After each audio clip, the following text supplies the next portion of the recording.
இன்றைக்கி என்னோடய ஸ்டைலில் டேஸ்ட்டான சிக்கன் சிந்தாமணி எப்படி பண்ணுறதுன்னு பார்க்கலாம். ஒரு கடாயில் நல்லெண்ணெய் விட்டு சோம்பு போடுங்க. சோம்பு பொரிஞ்சதுமே வெங்காயம் ஆட் பண்ணிக்கோங்க. சின்ன வெங்காயம் பெஸ்ட்டாக இருக்கும். நான் ரெண்டுமே கலந்து போட்டிருக்கேன். கூடவே கருவேப்பிலை, இஞ்சி பூண்டு பேஸ்ட்டு, வெங்காயம் வதங்கிறதுக்கு தேவையான உப்பெல்லாம் போட்டு வதக்கிக்கோங்க. இல்லை மெயினே இந்த காஞ்ச மிளகா தான். ஸோ காஞ்ச மிளகா கட் பண்ணி விதையெல்லாம் எடுத்துகிட்டு போட்டுக்கோங்க. காரம் காஞ்ச மிளகாவும் மிளகும் தான். இதுக்கு நான் நாட்டுக்கோழி யூஸ் பண்ணியிருக்கேன். குட்டி குட்டியாக கட் பண்ணி ஆட் பண்ணிக்கோங்க. மஞ்சத்தூளை போட்டு நல்லா கலரி விடுங்க.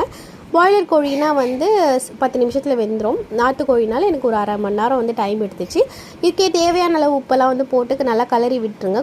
க்ளோஸ் பண்ணி அப்பப்போ கலரி விடுங்க. அதுவே தண்ணி விட்டுச்சு. நான் இருந்தாலும் ஒரு அரை கிளாஸ் தண்ணி ஊற்றினேன்.